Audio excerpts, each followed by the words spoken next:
Gambling is an area where harmonization typically makes sense for a number of social and economic reasons, in particular because of the fact that online gambling is a cross-border market and consumption is cross-border as well.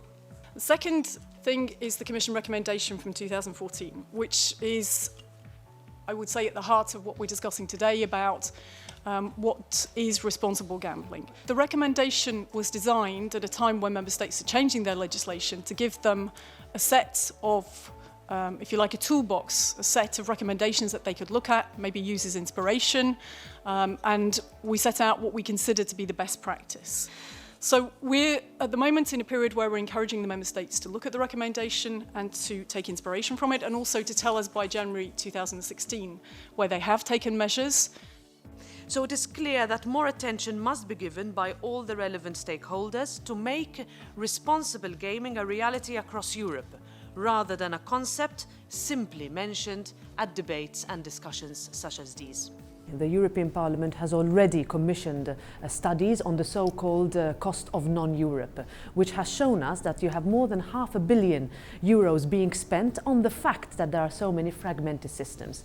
In this case, I believe that we should really push for better regulation, for more common standards across the EU in order precisely to be able to push for further protection of our consumers. We are finally discussing this matter only now. And that's especially because the European Commission is urging the Member States to cooperate more in this field. Now what we see is that most people who gamble online also gamble offline. The research tends to clump together all the different forms of gambling, whether it's bingo, casinos, poker, whatever it is. Because they're all online, they tend to group them as just being very similar, when we know structurally they're extremely different. And on the basis of that, the behavioral patterns that we see on it are going to be very different as well. Many customers play very moderately at very low risk. For them, it's really true. Informed choice is key. You don't want a product that's actually harming your customer. In the end, it's a matter of product quality. Everybody's competing for having the best product, and who's the judge for that? The consumer is the judge. Because you will need a lot of resources.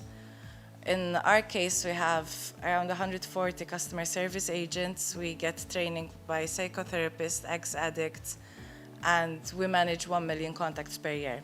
You actually help in retaining customers if you engage customers to regulate their gambling. There's a lot of information available to identify players, to detect the way they play, and actually to reach out and help them and intervene if they're having problems.